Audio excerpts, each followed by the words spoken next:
Bref, maintenant qu'on a ça, les marches du bas, du coup, elles sont déjà... on a la structure, donc après, il faut qu'on place forcément marche et contre-marche sur chacune des marches, mais bon, ça c'est logique. Et là, on a nos limons qui sont prêts, donc ce qu'on va faire en prochaine étape, c'est sur les deux limons, tracer la position des tasseaux où est-ce qu'il faut qu'on visse. On a mis le laser au-dessus, donc on a le niveau de référence du plancher. Bon, c'est à peine plus haut, mais on sait combien il faut enlever. On fait un petit trait pour noter le niveau, et ensuite pour tracer le niveau de la marche, en fait on prend vraiment le niveau, on le place sur le petit point qu'on a mis, on le met de niveau et on trace avec le niveau, comme ça. Maintenant que notre structure est prête et qu'on a tracé les marches, on s'est fourni le matériau pour faire les marches. Alors je vous montre ce que c'est. On va faire avec ça. C'est pas de la marche d'escalier en chaîne super high-tech. C'est de la planche de coffrage de 27 non traitée. 30 cm de profondeur, donc on peut couper nos marches dedans. Et il n'est pas partout de super bonne qualité menuiserie, forcément. Vous voyez, là, il y a quand même pas de nœud traversant et tout ça. L'état de surface est assez correct. Bon, après, c'est sûr qu'on peut pas poser ça comme ça, hein. Mais du coup, on a pris plus de longueur, parce que vu que ça coûte pas grand-chose, on va pouvoir choisir exactement les tranches qu'on veut prendre, qui sont les plus jolies, pour pouvoir faire nos marches.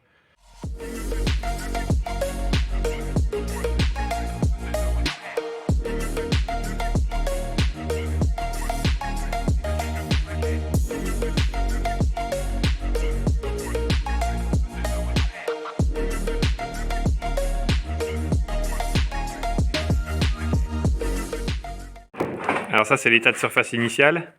Et ça, c'est l'état de surface une fois qu'on a poncé avec un seul grain. Donc là, on a poncé au gros, ça devait être du 80. Donc l'état de surface, la rugosité au toucher est déjà pas mal. Après, c'est pas fin comme si on avait poncé au 200, hein, voilà, forcément. Ce qu'il y a, c'est qu'il reste quand même des petites aspérités qui viennent du travail de la machine. Enfin, pas de la ponceuse, mais des outils de sciage. Sinon, ça va, on est pas mal. Ça fait ressortir un peu du coup l'épaisseur de la fibre du bois, parce que là où on a les nœuds, la ponceuse elle peut pas creuser le bois autant, donc forcément on sent que ça fait un peu, c'est pas plat comme du lamellé collé, mais bon c'est pas grave, hein, c'est du bois, on n'a pas de problème pour qu'on sente à la main des petites aspérités.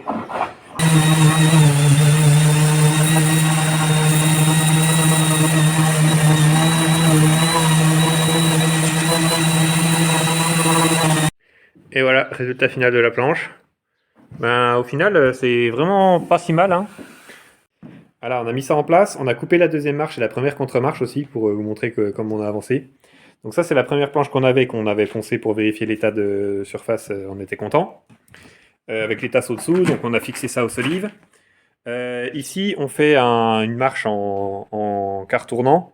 On va enlever le coin ici et le coin là de ces deux premières marches.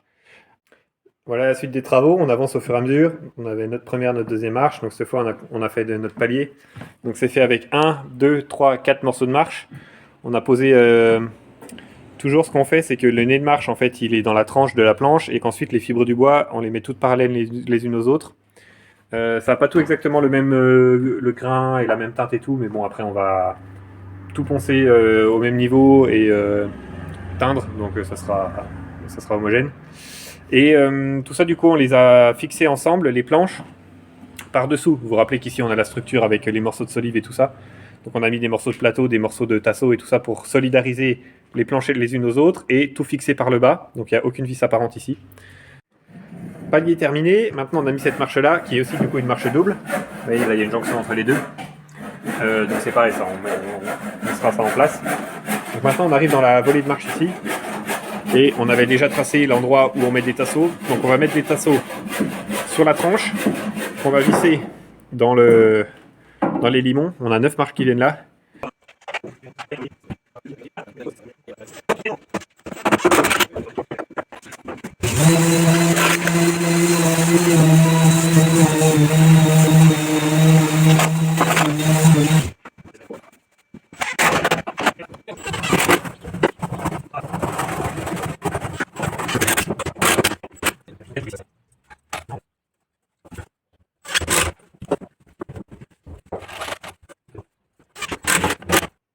Ouais.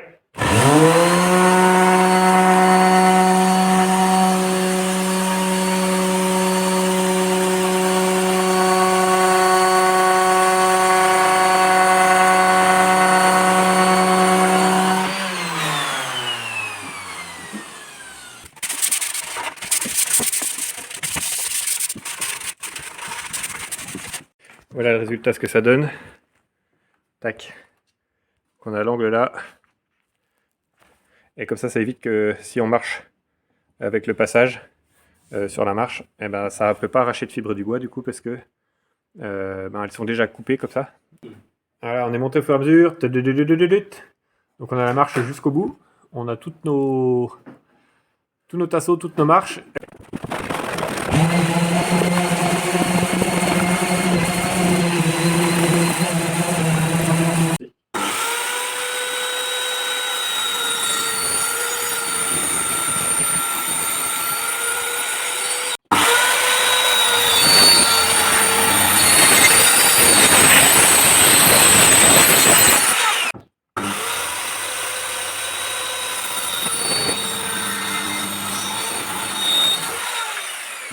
C'est bon, on a toutes les pièces de notre escalier, on a coupé toutes les contre-marches.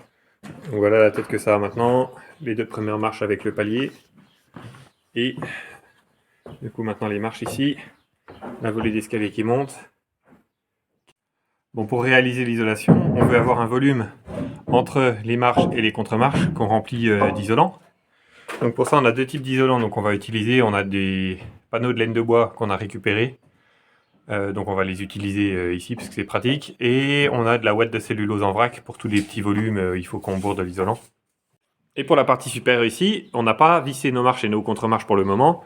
Et donc le but c'est de créer le caisson dessous, la sous-face, et de remplir de ouate de cellulose en vrac, et de visser nos marches et nos contre-marches au fur et à mesure qu'on monte et qu'on remplit tout ça.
Ça, c'est ce qu'on a comme ouate de cellulose. Donc ça vient en paquet compressé de 10 kg. Et en fait, c'est des fibres de journal, hein, c'est de la cellulose de papier.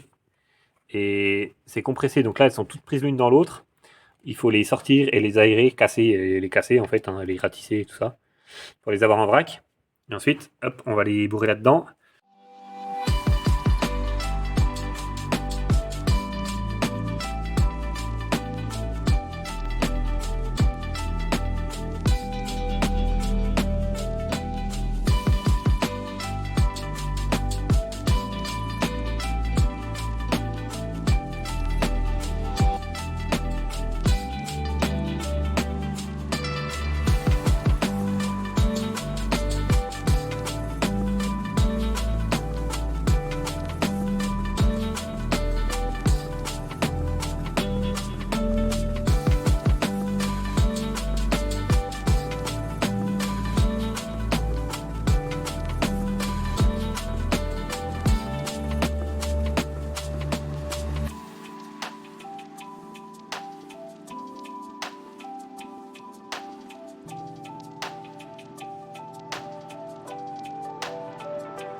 Alors, encore un truc qui peut être intéressant si vous faites ce genre de travaux. Notre ponceuse, elle a un réservoir à poussière, parce que du coup, quand ça tourne, il y a un genre d'aspirateur qui envoie là-dedans dans le réservoir de poussière. Bon, jusque-là, rien de bien intéressant.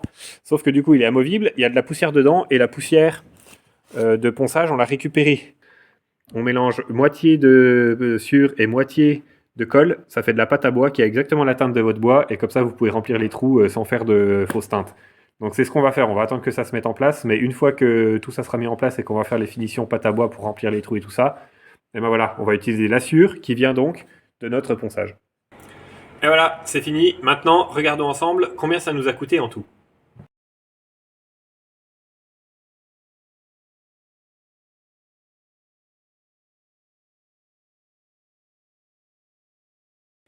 Voilà, on vous tiendra au courant ensuite sur l'évolution du bois. Est-ce que ça a beaucoup travaillé, pas beaucoup travaillé? Quels sont nos enseignements par rapport à ça? Parce que du coup, c'est un peu une expérimentation qu'on fait. Donc on verra bien, hein, est-ce qu'il faut le retoucher beaucoup ou pas. On vous tiendra au courant dans une vidéo à venir. Mais du coup, pour ça, il faut être un peu patient parce qu'il faut laisser au bois le temps de travailler.